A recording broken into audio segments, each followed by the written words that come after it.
Assalamualaikum warahmatullahi wabarakatuh. Apa kabar semuanya adik-adik? Hari ini kita akan melanjutkan baca buku yang keempat, yaitu Muhammad SAW yang terpilih. Kehidupan keluarga ayah Muhammad dan Bunda Khadijah menjadi teladan bagi masyarakat kota Mekah. Semua orang mencintai keluarga ini karena kebaikannya yang selalu membantu orang lain. Al-Mahbub atau yang dicintai adalah gelar lain untuk ayah Muhammad selain Al-Amin atau yang terpercaya. Ini menunjukkan bahwa ayah Muhammad mempunyai kedudukan yang sangat penting di Makkah. Namun, ayah Muhammad tetaplah orang yang rendah hati dan rajin beribadah. Ketika usia ayah Muhammad mendekati 40 tahun, beliau sering berdiam diri untuk semakin dekat dengan Allah Subhanahu wa Ta'ala, dan juga untuk memikirkan ketidaknyamanan beliau melihat penduduk Mekah yang sebagian besar masih menyembah berhala atau patung-patung buatan mereka sendiri. Menyendiri membuat beliau bisa merenung dan memikirkan banyak hal, termasuk menghilangkan sifat-sifat yang mungkin ada, seperti berbuat ria atau pamer, sombong, atau menyakiti orang lain. Meski sesungguhnya sifat-sifat itu tidak ada dalam diri beliau. Ayah Muhammad terus melakukan kegiatan itu hingga 3 tahun lamanya. Kadang beliau menyendiri hanya untuk beberapa hari saja, tetapi pernah juga untuk 1 bulan lamanya. Sesekali ayah Muhammad pulang untuk menyiapkan bekal dan bertemu keluarga. Gua Hiro yang terletak di sebuah gunung bernama Jabal Nur dipilih ayah Muhammad untuk tempat menyendiri. Tanda-tanda kenabian ayah Muhammad mulai tampak. Beliau mengalami ru'yah shadiqah atau mimpi hakiki. Mimpi yang tampak begitu nyata sejelas waktu fajar. Mimpi ini berlangsung hingga 6 bulan lamanya. Selain itu, setiap kali ayah Muhammad pulang atau pergi dari suatu keperluan, saat melewati pohon atau batu, pohon dan batu itu akan mengucapkan salam. Assalamualaikum ya Rasulullah.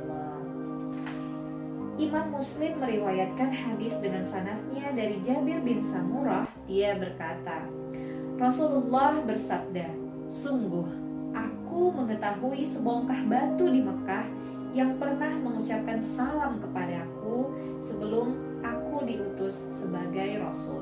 Aku mengetahuinya saat ini." Hadis riwayat Muslim nomor 2277 dan Ahmad volume 95.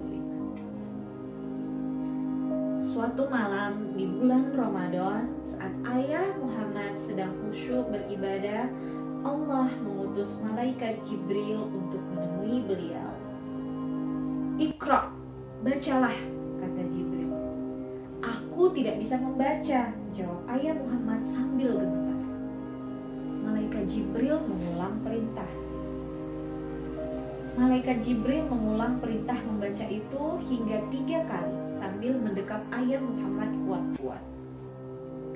"Iqra bismi rabbikal ladzi khalaq, khalaqal insana min 'alaq. Iqra wa rabbukal akram, alladzi 'allama bil qalam, 'allamal insana ma lam ya'lam." Malaikat Jibril melepaskan ayah Muhammad sambil berkata, "Bacalah dengan menyebut nama Tuhanmu yang menciptakan. Dia telah menciptakan manusia dari segumpal darah. Bacalah, dan Tuhanmulah yang paling maha mulia, yang mengajar manusia dengan pena. Dia mengajarkan manusia apa yang tidak diketahuinya." Quran Surah Al-Alaq ayat 1-5. Ayah Muhammad pulang dengan tubuh menggigil ketakutan. Beliau berkata kepada Bunda Khadijah, selimuti aku mengkhawatirkan diriku.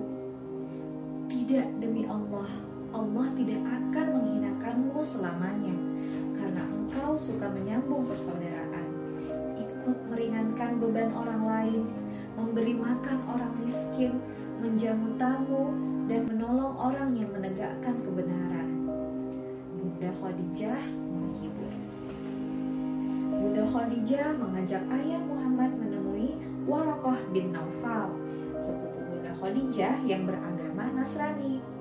Waraqah bin Naufal sudah tua dan penglihatannya buta. Itu adalah malaikat yang Allah turunkan kepada Musa. Andai saja aku masih hidup saat kau diusir kaummu, kata Waraqah setelah menyimak cerita. Apakah mereka akan mengusirku? Ayah Muhammad bertanya. Ya, tak seorang pun yang membawa ajaran atau risalah seperti yang kau bawa, melainkan pasti dimusuhi. Jika aku masih hidup saat itu, aku akan membelamu sekuat tenagaku, jawab Waraqah.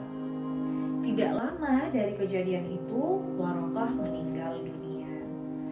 Duhai ayah Muhammad, duhai Rasulullah, sungguh tugas dan beban berat kini menantimu. Insya Allah, ternyata Nabi Muhammad menerima wahyu pertama saat beliau menyendiri di Gua Hira. Wahyu pertamanya yaitu Quran Surah Al-Alaq ayat 1 sampai 5. Demikian ya adik-adik tentang kisah bagaimana Nabi Muhammad pertama kali menerima wahyu. Insya Allah besok akan kita lanjutkan bagaimana dakwah Rasulullah setelah menerima wahyu dari Allah Subhanahu wa Ta'ala. Tetap semangat ya puasanya. Assalamualaikum warahmatullahi wabarakatuh.